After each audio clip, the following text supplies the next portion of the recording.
سنہری اوراق کے معزز ناظرین السلام علیکم۔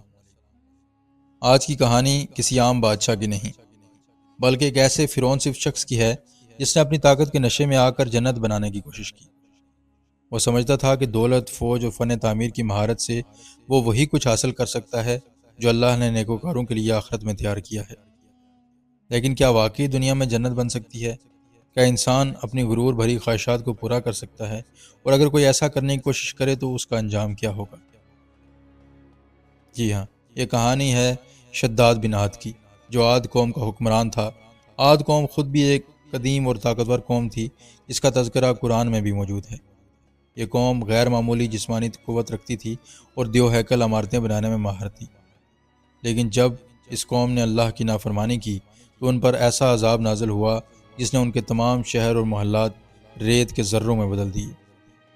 لیکن شداد، وہ تو اپنی قوم کے تباہ ہونے سے بھی نہ سیکھا۔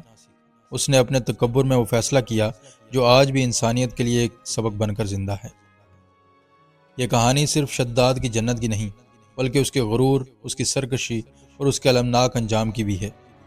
آئیے تاریخ کی گہرائیوں میں جھانکتے ہیں اور دیکھتے ہیں کہ شداد نے کیا بنایا اور وہ کہاں گیا۔ شداد کا تعلق قوم عاد سے تھا، جو حضرت نوح علیہ السلام کی نسل سے ایک طاقتور قوم کے طور پر ابھری۔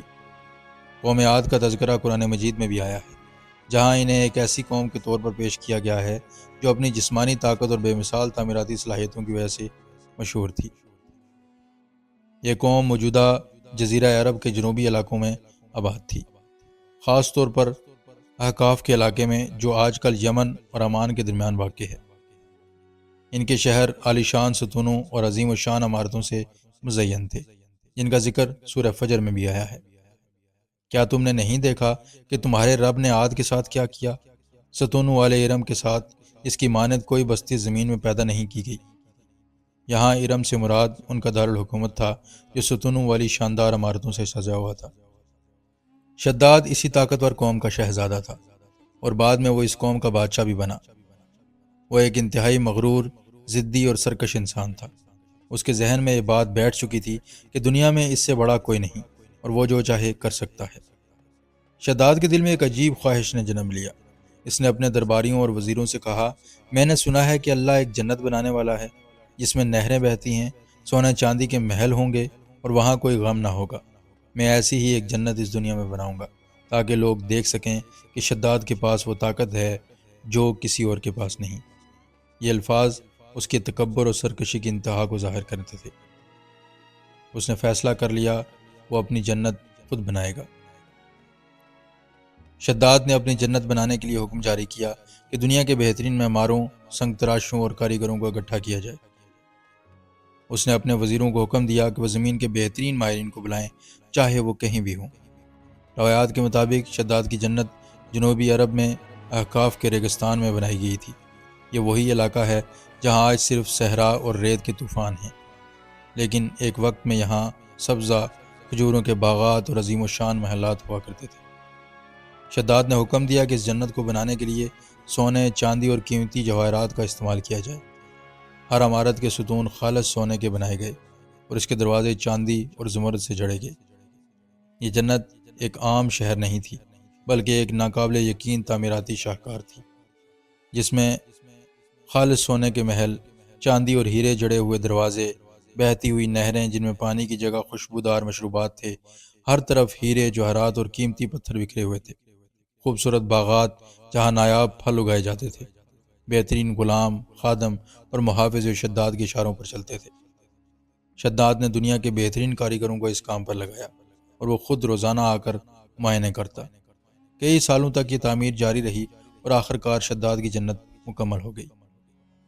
جب شداد کو اطلاع ملی کہ اس کی جنت تیار ہو چکی ہے تو اس نے ایک عظیم الشان جشن منانے کا حکم دیا۔ وہ اپنی فوج، وزیروں اور قریبی درباریوں کے ساتھ اپنی جنت کی طرف روانہ ہوا تاکہ وہ وہاں جا کر اس میں سکونت اختیار کرے، لیکن قسمت کو کچھ اور ہی منظور تھا۔ شداد جیسے ہی اپنی جنت کے دروازے پر پہنچا تو اچانک آسمان پر ایک بھیانک آواز گونجی۔ آسمان سیاہ ہو گیا، بادل گرجنے لگے اور زمین کانپنے لگی۔ شداد نے گھبرا کر اپنے درباریوں کی طرف دیکھا، لیکن کچھ ہی لمحوں میں ایک زبردست چیخ نے ہر چیز کو تہز نہز کر دیا۔ یہ وہی عذاب تھا جو قوم عاد پر آیا تھا۔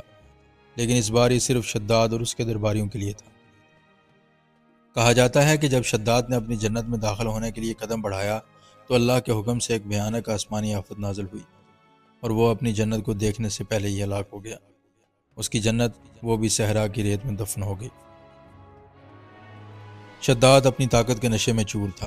جب وہ اپنی جنت کے دروازے تک پہنچا تو اسے یقین تھا کہ وہ زمین پر خدا بن چکا ہے۔ اس کے درباری اور سپاہی اس کی جنت کی عظمت کو دیکھ کر حیران تھے۔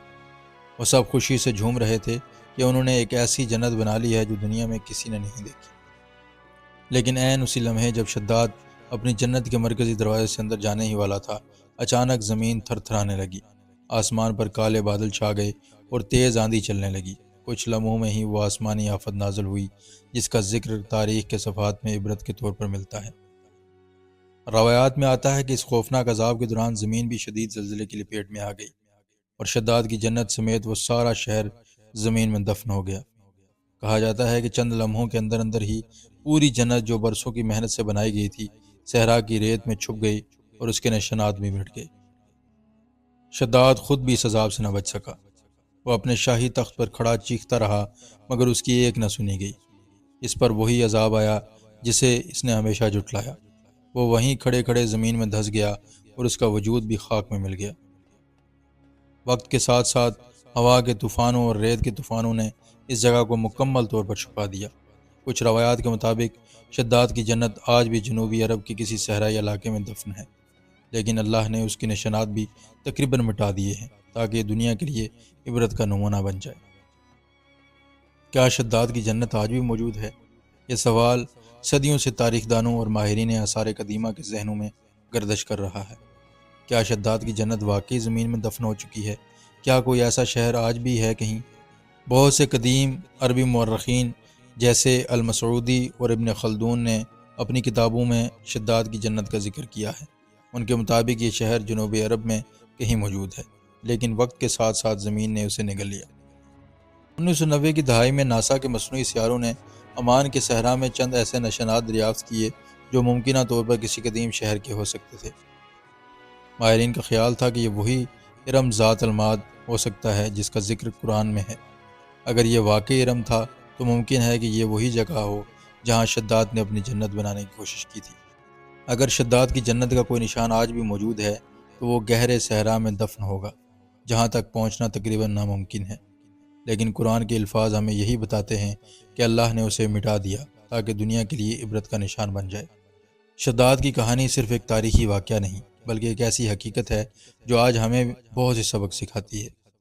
شداد نے سوچا کہ وہ زمین پر اپنی طاقت کے بلبوتے پر جنت بنا سکتا ہے، لیکن وہ بھول گیا کہ اصل طاقت اللہ کے ہاتھ میں ہے۔ آج بھی دنیا میں جو لوگ تکبر اور غرور میں مبتلا ہو کر خدا کو بھول جاتے ہیں ان کا انجام بھی شداد کی طرح ہوتا ہے۔ شداد کی جنت اس بات کی علامت تھی کہ دنیا کی کوئی بھی نعمت دائمی نہیں۔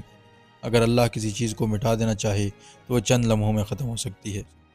قرآن میں قوم عاد اور شداد کا ذکر صدیوں پہلے کیا گیا تھا اور آج بھی ماہرین آثار قدیمہ اور ان نشانات کو تلاش کر رہے ہیں۔ یہ اس بات کا ثبوت ہے کہ قرآن میں بیان کردہ تاریخ واقعات محض کہانیاں نہیں بلکہ حقیقت پر مبنی ہیں۔ آج بھی کئی لوگ شداد کی طرح سمجھتے ہیں کہ دنیاوی طاقت، دولت اور ٹیکنالوجی انہیں سب کچھ دے سکتی ہے۔ وہ اپنی خواہشات کو خدا کی مرضی پر مقدم کرتے ہیں، لیکن آخر میں ان کا انجام بھی وہی ہوتا ہے جو شداد کا ہوا۔ شداد کی جنت کا خواب کبھی پورا نہ ہو سکا۔ وہ اپنی جنت دیکھ بھی نہ سکا اور عبرتناک انجام کو پہنچا۔ آج اس کی جنت کا کوئی نشان باقی نہیں، بلکہ اس کی کہانی تاریخ کے صفحات میں ایک مثال کے طور پر ہمیشہ رہے گی۔ یہ کہانی ہمیں یاد دلاتی ہے کہ اصل جنت وہی ہے جو اللہ نے تقوی اختیار کرنے والوں کے لیے تیار کی ہے۔ جو لوگ اللہ کے احکامات کو نظر انداز کر کے دنیا میں ہی سب کچھ حاصل کرنے کی کوشش کرتے ہیں ان کا انجام ہمیشہ شداد جیسا ہوتا ہے۔